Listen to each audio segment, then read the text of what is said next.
This is Jennifer Gonzalez, welcoming you to episode 256 of the Cult of Pedagogy podcast. In this episode, we're going to try to clear up the confusion around classroom community supplies.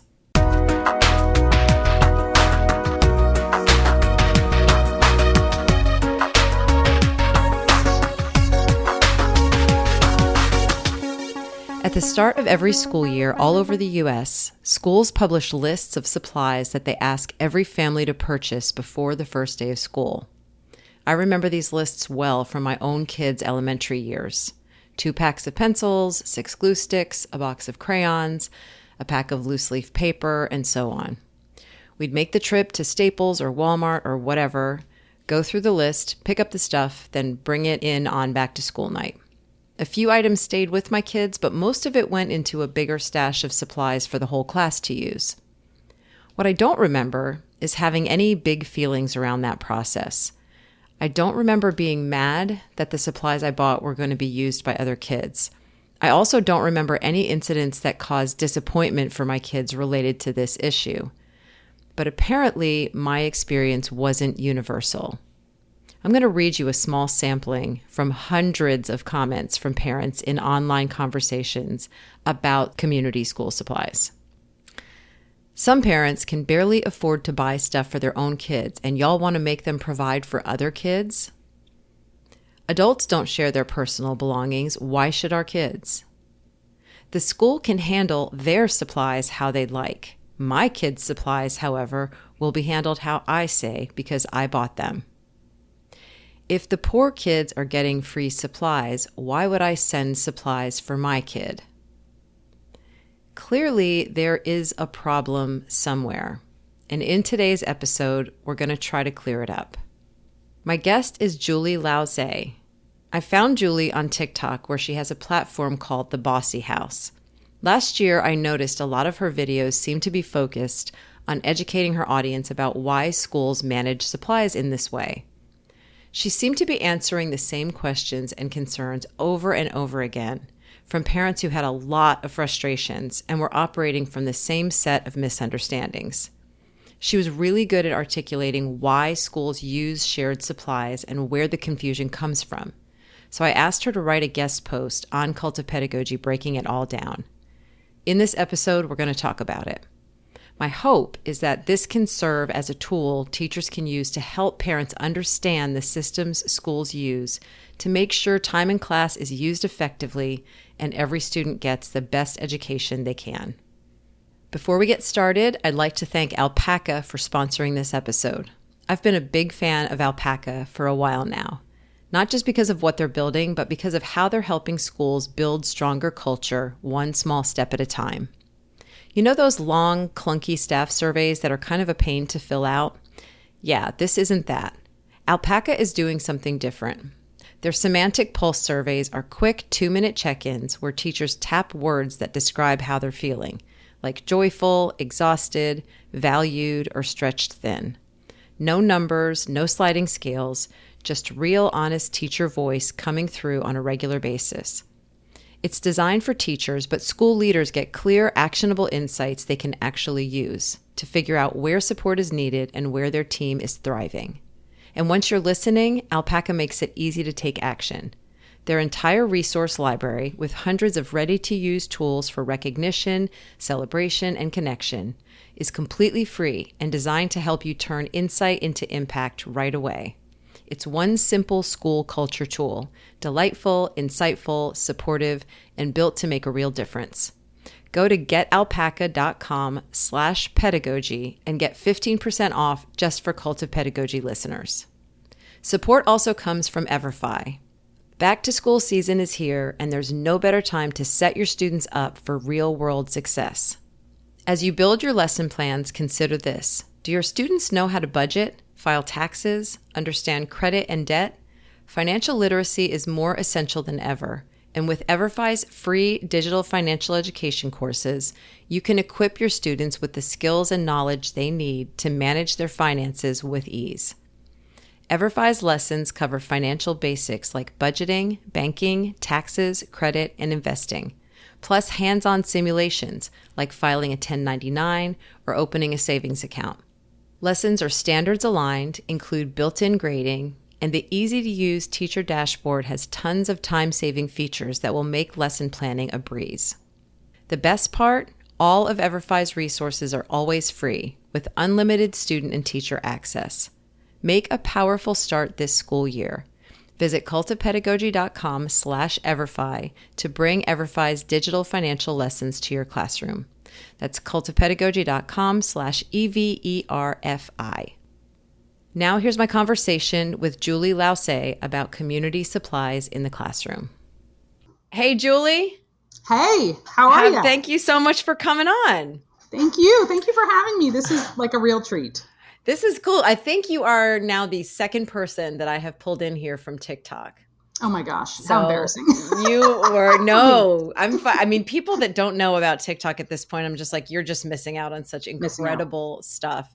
So I had followed you for a while for other stuff that you talked about, but then you started talking last year about school supplies. So I loved your take. You did a series of videos about it. You were very passionate about it. So before we get to that, just explain to my audience a little bit about who you are when it comes to sort of education and elsewhere. Yes, I'm not a TikTok star. I just am a really passionate, weird lady on TikTok about school supplies. I am a career educator. I got my start in an educational nonprofit called Summerbridge in New Orleans in like 1995. And since then, I've taught in traditional public and private schools in New Orleans. And since Katrina, our district has transitioned to a full charter district. I'm the co-founder and chief of schools at Crescent City Schools, and we manage 6 schools. Mostly I support principals, and that was my favorite job. I was a principal for about 10 years. Okay. And you had told me, in our conversation before that charter school in Louisiana and in New Orleans, I guess in particular, has maybe a different meaning than it does elsewhere in the United States. Tell me a little bit about that. It's really different. I don't know very much about charter schools outside the city of New Orleans. I think our system, most people would probably describe as contract schools or some other kind of name. Our system was created in order to right some historical wrongs, including like your familiar themes from mostly Black, mostly poor urban school districts in the South. So white flight, more resources going to magnet and selective schools, school failure based on your neighborhood, that kind of thing. And there was also like a corrupt school board that embezzled a lot of money. So after Katrina, there was a real desire to decentralize, and they had to open up schools quickly, and the mechanism they used was chartering. And now 100% of the schools are governed independently, but we share an enrollment system. So at the beginning of the system and the end, the expulsion part, we have no control over those parts of the system. And parents can choose a school anywhere in the city based on what they would like to. They have an equal chance to get into that school as anyone else. So your neighborhood doesn't become your destiny. It's the idea. Okay. And then we are held accountable to serve all students. So we have 20% of our schools are special education population, and it's not perfect, but the results post-Katrina are very interesting and validating for this reform.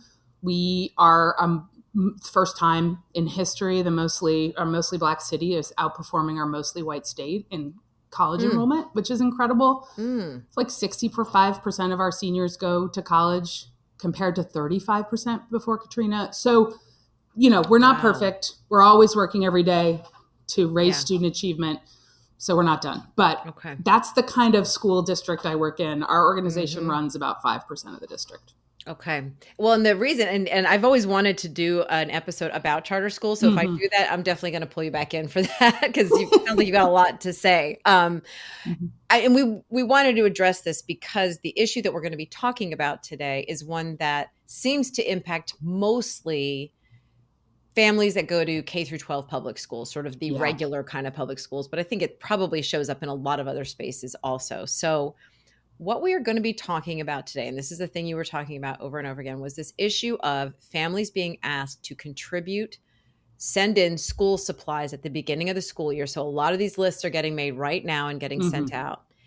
And then trouble would ensue after all different kinds of misunderstandings and frustrations and people saying all kinds of things online about it. And so what we're going to do is, first, I'll have you sort of summarize what exactly is going on. Why is there turmoil about this practice? Yeah. And then And you have written a really nice guest blog post for Cult of Pedagogy that people are going to be able to read through. And then you've sort of explained, and ideally this conversation and your article is really made for teachers to share with parents, because teachers understand Yes, this system, but there's a lot of misunderstanding coming from families. And what we're hoping to do is produce a piece of work that teachers can then share with families that are frustrated by it or misunderstanding it. So let's start by explaining, what is the problem? What's going on? Okay. Well, first of all, I will confess that I find this conversation fascinating. Mm-hmm. Not everybody is as fascinated as me. I get lots of comments every summer, like, could you please stop talking about this? And I'm like, I really apologize. I cannot. I love every minute of it. And I think there are millions of comments on some of these videos, right? And I read them all almost, and I am fascinated by them. It intersects with all of our American challenges. It's like a race and class, around how we think about people in poverty, the way this country treats teachers, like how education has changed from when we were little kids. Like it covers like everything I'm interested in. Yeah. And I, a lot of times I have compassion for both sides, because as a parent, I see why parents would feel this way. It's also, I think, really fascinating as teachers and as educators to find out how little parents understand about the work we do. Yes. I just saw a comment come in from an old video today, and it said, well, what I would really like as a parent is for my child to keep their notebook, their binder, their scissors in their backpack. Why can't I have that? And I'm like, this reflects a huge lack of understanding about how schools work. Like, yes, every single kid's notebook is lined up on the shelf, and you want your child's in their backpack? You want the teacher to remember that 1 out of 110 of their kids has a notebook in the backpack? So, and one of the things that I love about what I do online, I teach parents about systems. I used to call them like school principal systems to put in place at your house. But I think teachers are experts at systems, and we think about things in a systematic way. We think about every kid in the room, and we're trying to take care of everybody's needs. And parents think about things from a really individual perspective, because they're thinking about their 1 kid or their 3 kids. And, I think where we get tripped up is in these expectations that parents have about how school supplies are going to go, and then a misunderstanding about how teachers actually really do their work and how much time it takes to get everybody a glue stick, know? Right. So let's start by defining, what do these systems typically look like? I've got 3 kids. They are all just recently graduated now. So I remember all these elementary years, you go get the list. Yep. And it would ask for, a pack of Crayola markers, and then a pack of loose leaf paper, and these many folders. And many parents who are roughly, parenting age right now, remember a time when you were buying your own school supplies. And so what ends up happening now to a lot of those supplies is what? And why? Well, first of all, I think we should back up and say that education has changed a lot, and the way, and our memories are inaccurate and flawed, and also irrelevant in some cases because of how different schools are now. But even if we used to carry our own school supplies to school with our unicorn pencil and our Hello Kitty, pencil case, which I definitely had, ours, we as 3rd graders don't remember that our teacher had a bin of glue sticks. Our teacher had scissors. Our teacher had notebooks and paper and construction paper and color pencils and crayons. We did not necessarily bring all those things. We brought our fun Sanrio supplies, our Spider-Man notebook, right? School funding is much more difficult now. With much tighter budgets now than there were. Someone is going to comment on this podcast and say, we spend this much more than we used to. Yes, but it is more expensive, just like everything is more expensive. The grocery store is more expensive.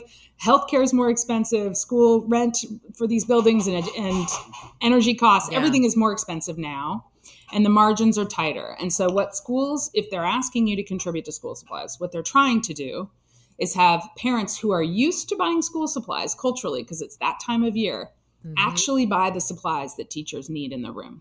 Right? Like the unicorn pencil is not going to last all year, even though sometimes our parents think it does last all year because they really use the 48 number 2 pencils all year that you provide in the classroom. And the parent's like, my kid had the unicorn pencil all year. Actually, the unicorn pencil stayed in the backpack most of the year, and they used my pencils in the classroom. So schools are now asking parents to send in supplies to offset the cost of the real supplies they need, like construction paper and glue sticks, and sometimes even things like hand sanitizer and tissues, right? Right. And that's to help school budgets, honestly. And I think it's probably, there could be opinions about whether that's the right thing to do. I think school boards, municipalities, cities have voted to fully fund school supplies in some places, and which is great. But for the ones that haven't, this is a way to offset the cost for schools of all of those supplies. And what they do is they estimate how many pencils your kid's going to use in a year. The number we have all agreed to apparently is 48. And they put those on the list and they say, Mom and Dad, Grandma and Grandpa, send this in now. And then don't think about it again for the rest of the year. And we as teachers will manage it. And I think it can look a lot of different ways. Even that can look a lot of different ways. Sometimes it's a list.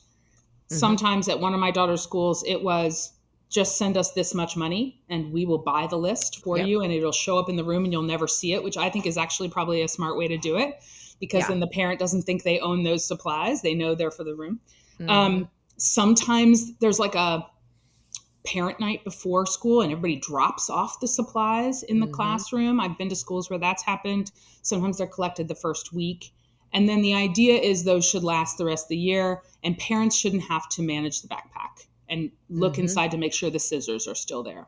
Do not put a scissors in your first grader's backpack and expect them to be there for the next 12 hours. They're going to be gone, right? So some of that is just so the teacher knows the beginning of the school year, like I'm going to be set for supplies. And at least for a little while, I'm not going to have to worry about making sure every kid in my class has a pencil. Right. And I think that's the intention. When parents who have our memories and our ideas of how school works go buy all that stuff, sometimes they believe that those are the supplies that are going to live in the kid's backpack or in the kid's desk or a cubby or with their name on it the whole year.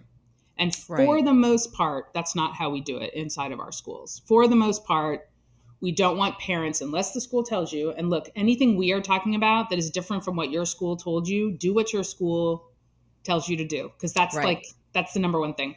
But, every kid doesn't need their glue stick labeled. As a teacher, I am not going into the back and bringing out 30 different glue sticks with the names on them and giving them to the correct child.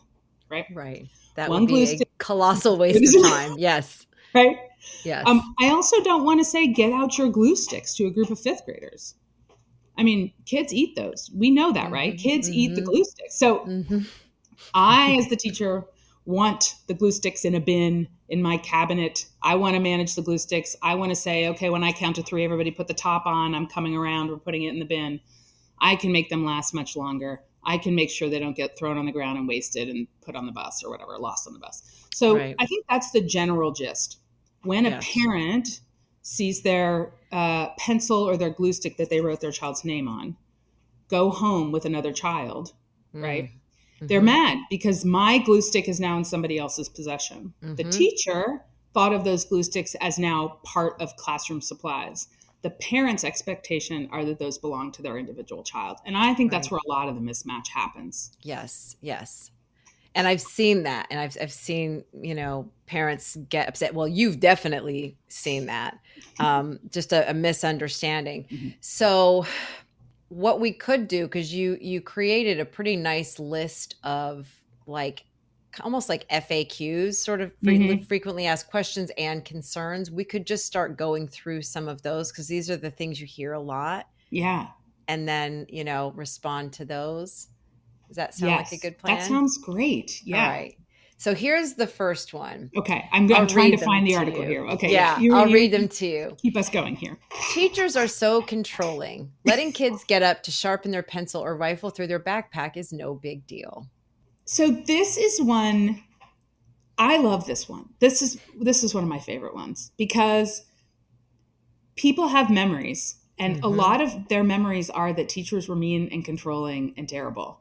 And as a person that makes content a lot about school, you wouldn't believe how many people have school trauma, and just like people say things like, I want my child to have their special pencil because it's the only thing that's good about school. And I just like, as educators, we know that we make school special and fun for everybody. There's a lot more joy than just the pencil. So like, I think a lot of people have a lot of trauma about their own experiences, and they kind of think their children are going to have the same ones. So that teacher being so controlling and not letting kids get up and sharpen the pencil, I always say, well, would you rather have your child come home and talk about how they didn't have time to finish their writing because there was a line of 6 kids at the pencil sharpener and they couldn't sharpen their pencil? Would you rather have your child talk about how much chaos there is in the classroom because everybody can get up whenever they want to? That we as educators know how to maximize learning in the classroom, and that involves having a plan for sharpening pencils. And listen, there could be a sharpener on the wall. I'm not saying that's a terrible way to do it. I virtually have I am wedded to no one system, right? I don't care what your system is. But if you're my kid's teacher, I support your system, right? And so if it's every kid gets a little personalized sharpener at their desk and they privately sharpen, and at the end of the day, they empty it. Or if it's you just exchange a dull pencil for a sharpened one, which is my favorite is as a teacher. And then you have someone help you sharpen them at the end of the week, who's your helper in the classroom. You know, whatever the system is, it's designed to not waste any time rustling in the backpack or standing in line at the pencil sharpener, where you know what happens. The kid gets up to go to the pencil sharpener and they take a tour around the classroom. I never had a good system. I would let my kids get up and sharpen, and problems always happened. Always. And I never made the connection that I could do anything different than that. Right. Because I was a middle school teacher. Middle school teachers are not as good as elementary teachers at creating these systems. We really could learn a lot from them. So describe. So the one of the systems that you said was your favorite is where there is a big batch of pre-sharpened pencils ready to go, so that anytime a kid needs it, they trade in their dull one, they get a fresh one, and they keep going, which is meant to maximize the learning. So the controlling, there's a reason for it. The controlling is, I'm trying to give your child as much learning as possible and not waste a lot of time here. Yeah. And I think, you know, we all have our teacher personalities, and we all have our things we figured out in the classroom, right, that work best for us as a teacher. But also sometimes whole schools have policies. So, you know, when I was a principal, all of our teams that shared kids, so the 5th grade team, the 6th grade team, they would decide the pencil policy. And there were so many different ones over the course of 10 years. One of them was, we give kids 2 pencils in the morning and collect those 2 pencils at the end of the day. This was like 3rd grade or something, because we want to teach kids responsibility for those 2 pencils. I thought this was a terrible system, but, you know, far be it from me. They ran that system and then they got rid of it the next year. But because you know, kids would lose pencils, and then they would still have to provide more pencils than 2. But it's a fine, whatever your system is, as long as you're consistent, kids should know how to get a sharpened pencil. Right. We also know we have some really type A kids in our classrooms who could not use the pencil unless it's completely sharp. And so those kids are going to be annoying about having to sharpen. Those kids are going to need new pencils all the time. Perhaps they sit next to the cup. I don't know what it is. But, you know, there's all sorts of individual issues that happen in a classroom. But the one I like the best as a teacher is that there's the start of the week, there's a large batch of pencils. And usually the kids in detention on Friday sharpened them for me, right? So I had, my detention was on Friday. I had 3 electric sharpeners, which are so loud, by the way. Yes. And kids just sharpened away. And then we start the week out. We have a whole set of sharpened pencils. Everybody got a pencil maybe at the beginning of the week, and then you can trade for sharpened or dull. It doesn't mean parents can't send pencils. Doesn't mean kids can't keep pencils, but that's just the system for trading. Yeah. You want to hear a system that has happened in another teacher's class in a middle school? He would make the kids give him a shoe for a pencil. Yeah. Because he knew that the efforts that we make sometimes to force responsibility on kids, and sometimes they would end up with shoes at the end of the day that did not get claimed. Yeah. So it's like, I've heard of that. The thing is, and this is going to come up a little bit later. Actually, this is the next one. So we'll do the next one so we can continue talking about it. This next FAQ is, if kids don't manage their own supplies, they'll never learn responsibility, which I think a lot of the things that we do that are not efficient things are meant to teach kids how to manage their own stuff. That's so right. What is wrong with that as a complaint? I do think it's similar to the other complaint, which is like, if teachers had all the time in the world, can't they do everything?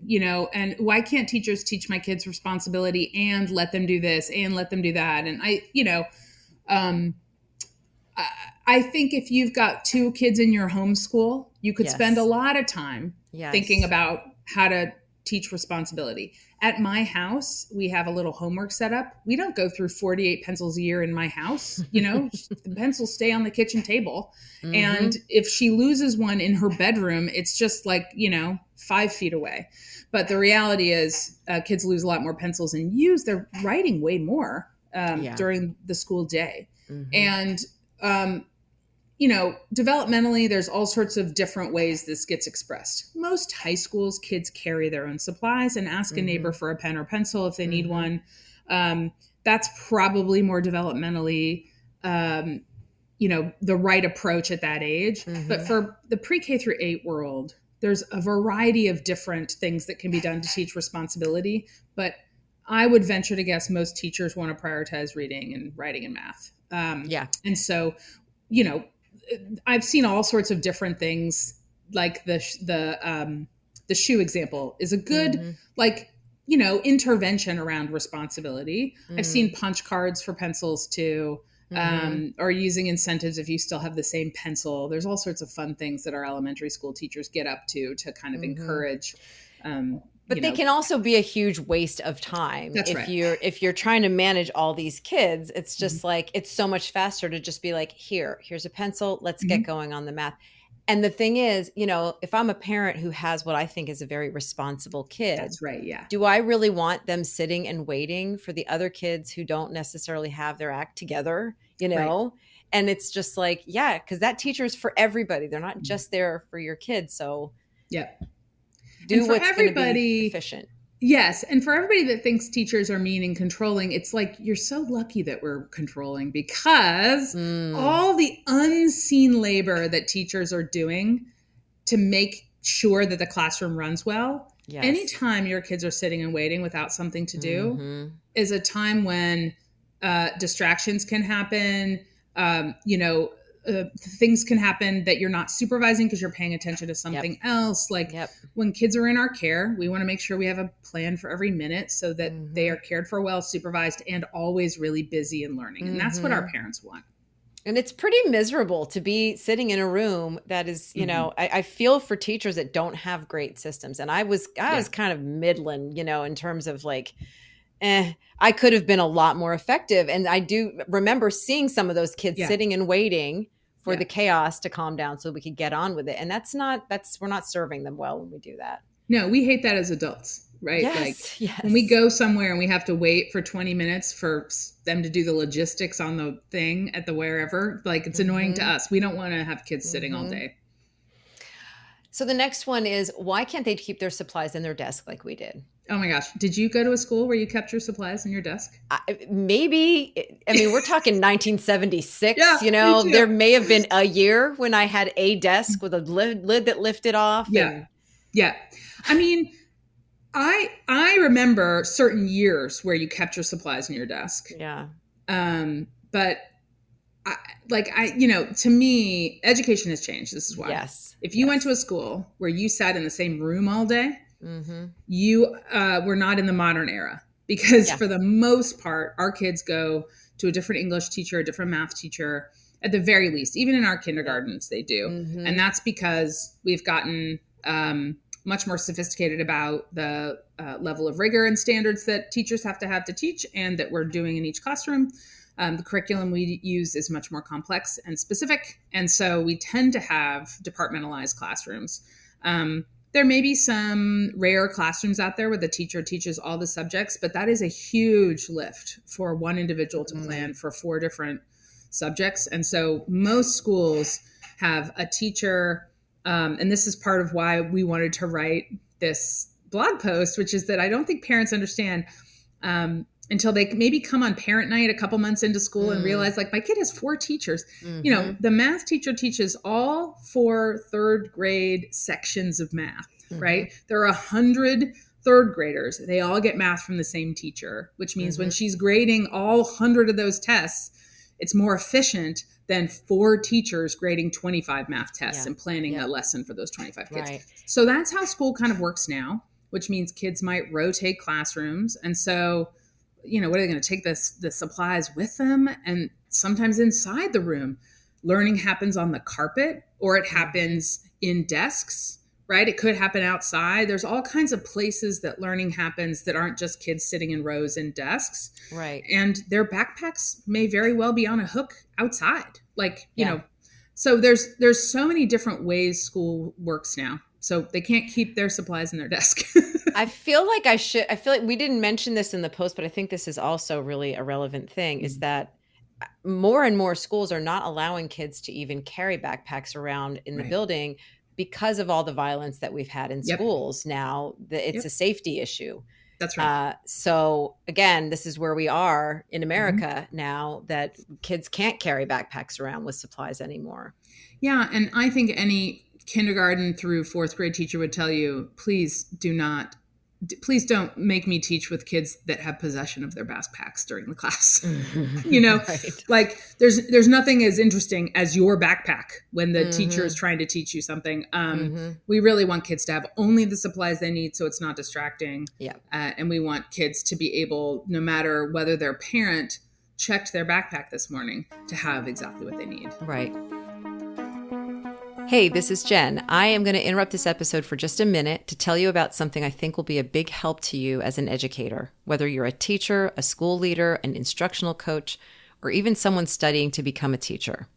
It's something I've been publishing for the last 10 years called The Teacher's Guide to Tech, and it's basically an encyclopedia of tech tools curated especially for teachers. My team and I keep an eye on all the tech tools that are out there, the ones that are fresh and new, and the ones that have stood the test of time, and we think about how they can best be used in classrooms.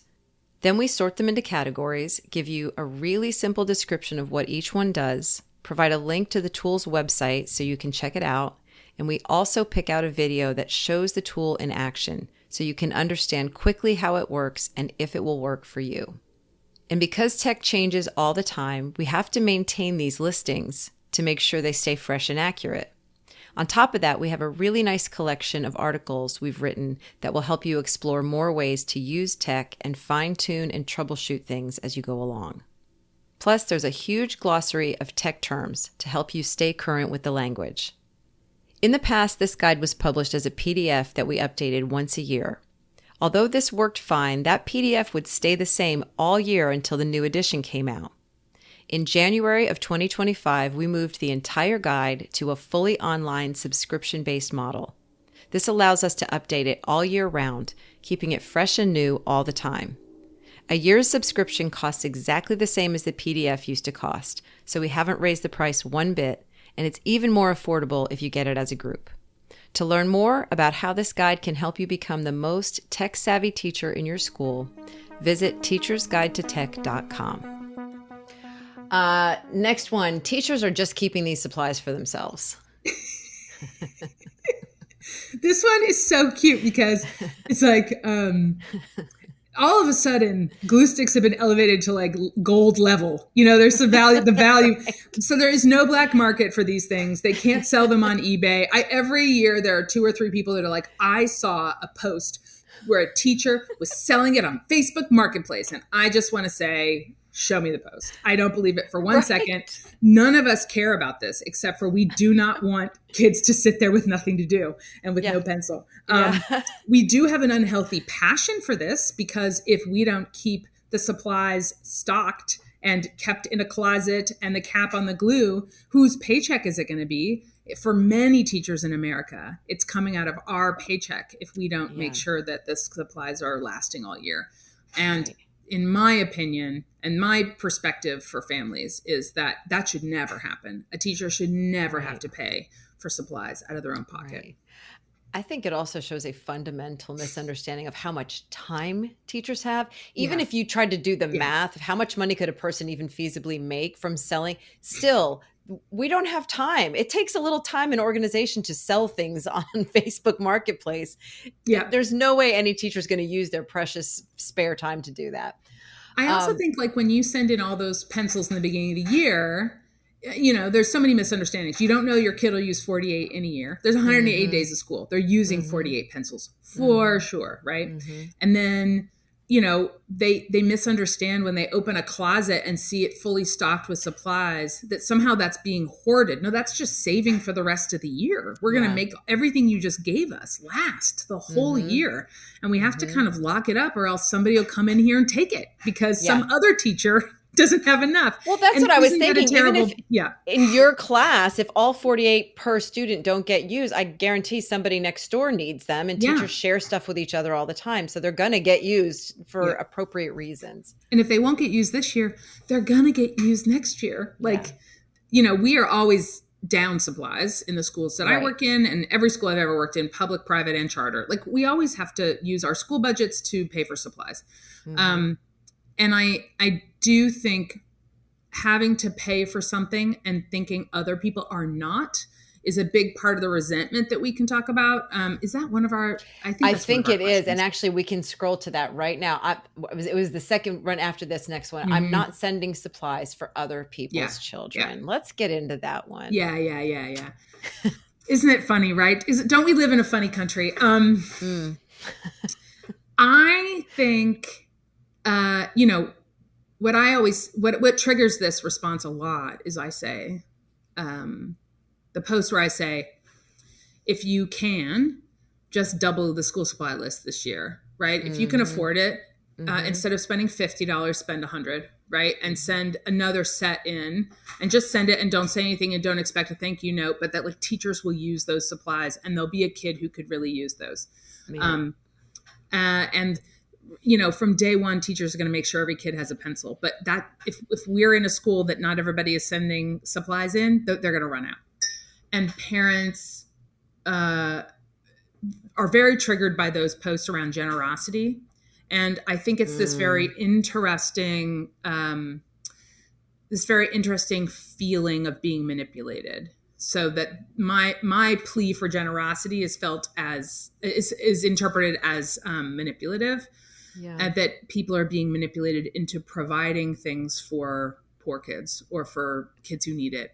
And, I do think there are families that spend the $50 on school supplies and don't go out to eat and have a little bit fewer dollars for groceries and really work hard to put that money together during those weeks, plus the uniform and the new clothes and the things their children want.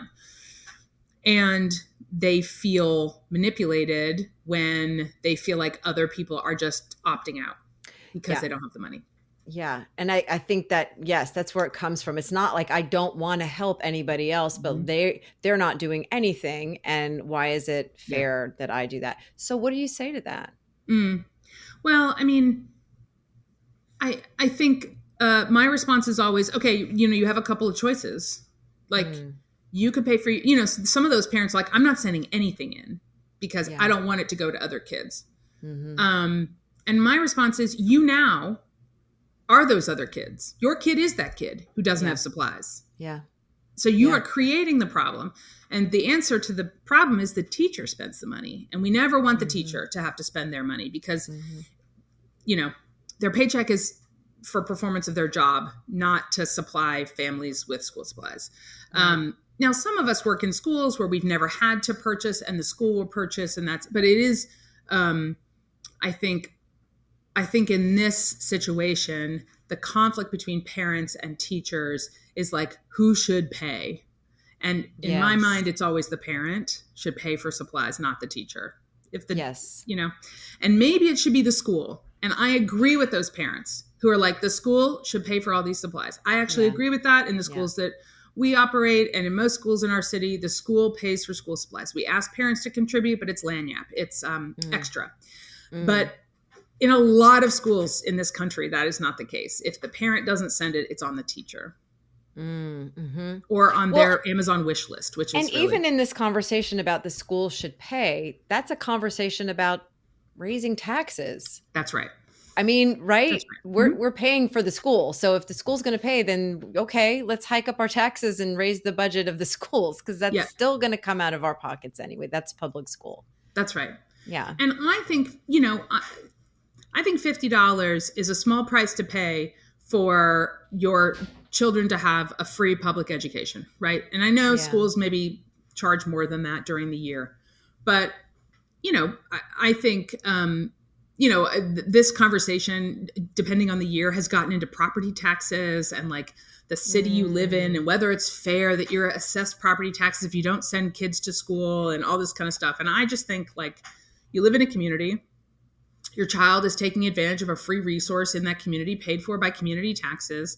And the people you have relationships with in the community include the teachers, and to make them responsible for paying for your child to have school supplies when you could afford it is the wrong thing to do. Now, I think if you can't afford it, you go to the school and they have either funding for it or they understand. And every teacher understands that, right?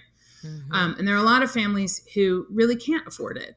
But the ones that are complaining are not the ones that can't afford it, and they're usually the ones that are that feel like the kids in their school who are poor take up too many resources already. And there's a big conversation in this country around like who we should be obligated to educate and who we should take extra time to educate. And a lot of folks are desiring using public funding or public schools for their own private school funding.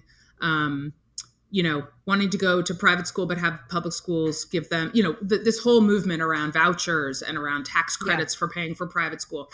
So this is not isolated to just individuals feeling resentful. It's really been stoked for many, many years around, hatred of teachers, denigration of public services, and, defunding public services and then saying, look how bad they are, and, here are all these just innocent kids in the middle of it. But I think at the very least, the people in your community who should not pay for school supplies are teachers. And so if you're a parent in a classroom and you have the means, you're going to do what you can. Yeah.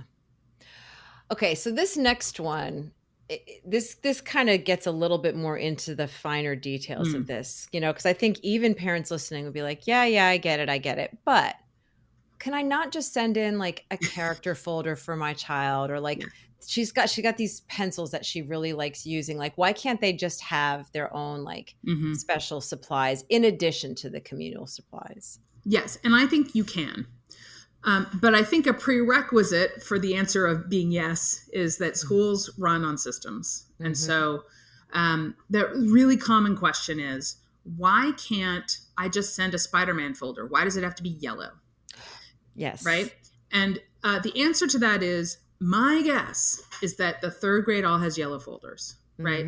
Because when there's a bunch of folders on the lawn after recess, it's really easy to figure out where all the lost stuff goes if they're color coded. Or the answer might be, writing is going to be yellow this year, and it's easier to tell first graders, take out your yellow folder than take out your writing folder, which could be any color or Spider-Man. Right. So that's the answer to the yellow folder. Yeah. Another question I get a lot is, well, they ask us for a folder and they collect it, and then they just give it back to them. Why can't it be personalized? Yeah. This is a really good question.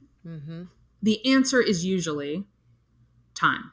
So it's usually that they're going to collect in the first day of school, but they're not going to hand those folders back out until like November, because it's the portfolio, right? That's probably, the most easily understandable use for it, is that it's going to be their writing portfolio. And until they have 3 pieces of writing, we don't put them in the portfolio. And now we're going to hand you a generic folder to put your writing in.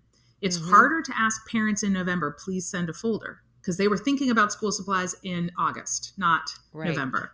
So we asked for it in August because we promised you we wouldn't ask you for anything else. Right?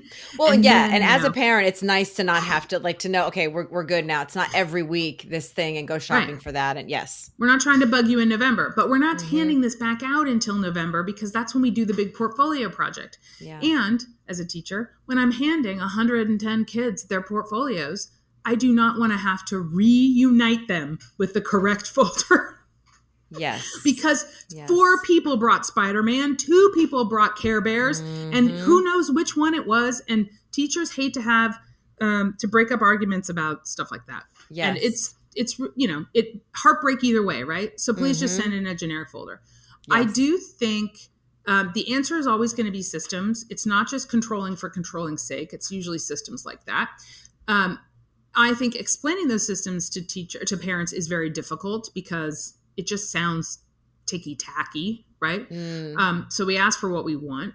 But I do think parents could have a personalized folder if they timed it right. So what I say about the personalized folder stuff is you might want to talk to the teacher anyway. So I always recommend everybody talk to their teacher or their school before the school year. If there's going to be a folder that stays in the backpack that goes between home and school, and the school isn't picking one special, right? I've been at schools where they had a special kind of folder that was super laminated and really sturdy, and it went between home and school, and it was a specific one that the school bought. But if it's not that, if it's just any kind of folder could be home to school, you could ask if it could be personalized because it's going to stay with your child. It's not going to get collected and handed back out. It doesn't need to save time with the system for it. And if they say yes, that's usually where a folder could be. For other school supplies, like the pens and pencils and erasers, all the fun stuff we could remember, I always tell parents, look, don't send it on the first day of school, because that's usually what happens is that they put those cute supplies in a cute little container in the backpack, along with the hand sanitizer and the tissues and the construction paper that they're sending in. And the teacher just collects it all. And, it is not teachers being mean. It is just that they are, for the first 5 minutes of the day, collecting everything. And so you don't want it to get scooped up in the collection for the communal supplies or for the community or the teacher distributed supplies or whatever. And you might just send it 3 days later in the backpack. Now, you also have to understand that the backpack may never be with your child. They may look at those supplies on the bus ride to and from school. They may look at them at lunch or, in their specials whenever they have their backpack. Right. So there's all sorts of systems to investigate here. My best advice to parents is to set up a really adorable homework station, because homework's the thing that needs the incentive anyway. It's so hard to get your kids to do the homework. Make it really fun and personalized, and they'll love getting into their homework. Yeah. This next one I really like, because again, parents can be thinking, look, I will send in whatever you need. Just tell me when my kids' supplies are running low and I'll take care of it. Yeah, just call me while I'm in a meeting with my boss and I will run right over and deliver a pencil before Kayla needs to write the next paragraph. Yes. I think this is the other side of why can't my kids just keep their supplies in their desk? I think this comes from daycare. Honestly, when you start out being a parent, you have a little person, they may go to daycare, and there's 6 kids to 1 teacher. The ratio is much lower, higher. How do you say that? Lower. The ratio is lower. Yeah. So, that one teacher could manage the different brands of diapers. My kid cloth diapered. They had no problem handling, the cloth diapers I brought in or the special food. And everything was labeled with your child's name on it in a cubby just for them. That's really personalized, and there's a reason for it, right? Every kid eats and poops differently. But when they start school, every pencil and every glue stick is as good as the other. And we don't need to collect them and put them in a special place in the back. We're not tracking when the glue sticks are getting low for your child. We're not like, wow, Christopher finished the glue stick yesterday, and so I'm going to need you to send another one in tomorrow because he'll need to use the glue stick tomorrow. That level of supply management is so far and away not what teachers can do. And so we can't give you advance notice. And we know that the time we would find out when your child needs a supply is the time they need it, not the next day. And so we still have to stock our classrooms with communal or community supplies, because we still have to give Kayla a pencil before her mom can get there. Right. Yeah. This is the last one. My child shouldn't have to use cheap supplies if I buy the expensive ones. In my opinion, rose art should just hang it up. I don't know if Rose Art is a big sponsor of this podcast. No, they're not. As soon as you saw that, I was like, I recognize that immediately. The Rose Art crayons. They should hang it up. Nobody wants to buy your crayons, Rose Art. It's a cheap second choice. It's not that much cheaper. I don't know. And yet when you know that it's going into a big thing and getting, I understand the urge. You buy the Rose Am I Art. going to spend $7 or am I going to spend like $5.99? It's like, it's just going into one big pot anyway. That's right. You're not even going to get, so. But Rose Art crayons are so much worse than Crayola, more than like generic glue sticks are worse than Elmer's, right? Like it doesn't matter what kind of glue stick you have, but the crayons. What I'll say to this is your kids go to public school. Just like when you go to the public park and the trash hasn't been changed or one swing is broken, we all get used to using public resources, and sometimes they're not fully stocked or exactly the state of the art. You know, my child's favorite park was a park probably made in the 1980s. And we live in a country that isn't excited about fully funding all of our public spaces and public resources. They're using basketballs from 1985 at gym, just so you know. Wow. So, you know, we're also really good at making things last and doing with what we can. And some days your kid will use Crayola and some days they're going to use Rose Art, and they don't really care. They don't really care. Yeah. Okay. And it's good to be a part of a community. And if you are like, my passion is making sure no child has to use Rose Art crayons, you can solve this problem. Purchase a huge amount of crayons. I purchased 2 of them, huge tubs of Crayola crayons, and they cost me $35 on sale. And make sure all the kids in your kids' class have Crayola. But otherwise, they don't care. And I think the big thing for this is we as teachers know that whatever parents make a big deal about, kids will respond to. And they'll respond either by also hating Rose Art crayons and not making a big deal of it. They might respond by getting really embarrassed that their mom is making such a big deal. You know, there's we as teachers know that, you know, it makes it go so much better when parents are positive, enthusiastic, and have a good relationship with the school. And so any problems parents have, we want them to call us and let us help troubleshoot it. And we don't want parents trying to like have a particular kind of agenda that they tell their, you know, I'm trying to generally describe a phenomenon I'll just describe. You know, there are a lot of parents who are like, I tell my kid to go in and not give any supplies and say, I'm not contributing to it. And my mom won't let me. And like setting your child up to battle at school is really silly. It puts the child in a terrible position. Yes, it does. And I think you brought this up at the very beginning of our conversation about how a lot of parents have their own school trauma. Yeah. And I've seen that so many times where you'll hear in their tone of voice and it's just like those teachers, this and that. And like the school year's just started, nothing's happened yet. Right. And you're almost setting your kids up to think of the teachers as your enemies, which is, it's not doing anybody any good. Yeah. And mostly what ends up happening in those cases is that the teacher protects the kid and tries really hard so that nobody else in the class knows that that's happening and makes it work.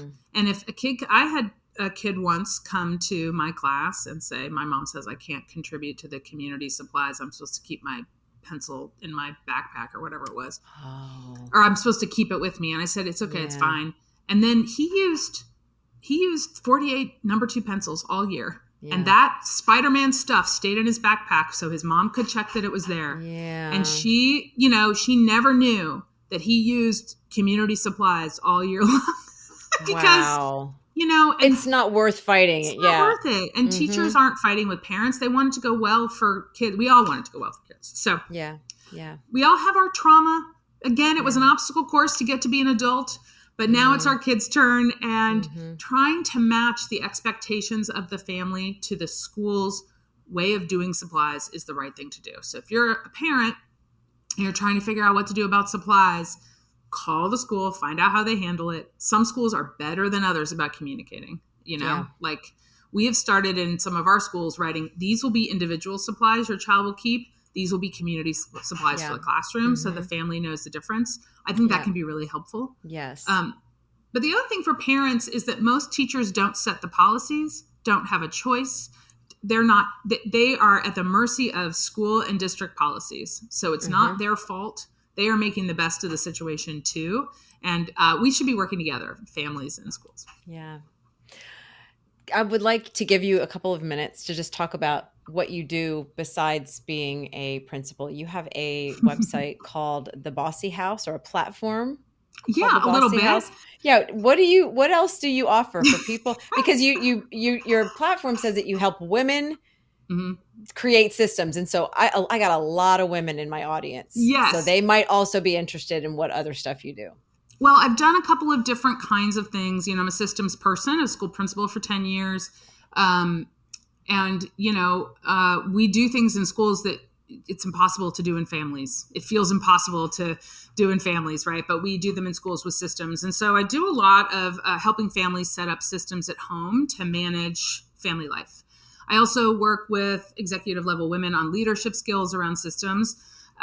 And more lately, I am talking to families about systems in your family around technology.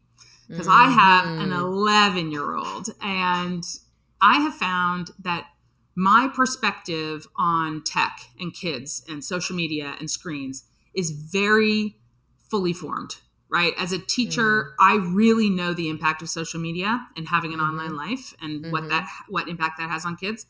And a lot of my friends just really don't have an opinion about it until their kid gets to that age.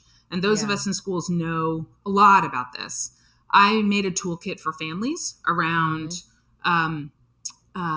tech and safety. And also, I think some of this is around safety and exploitation and all that. But some of this is just about, how do we raise our kids not to have an online life?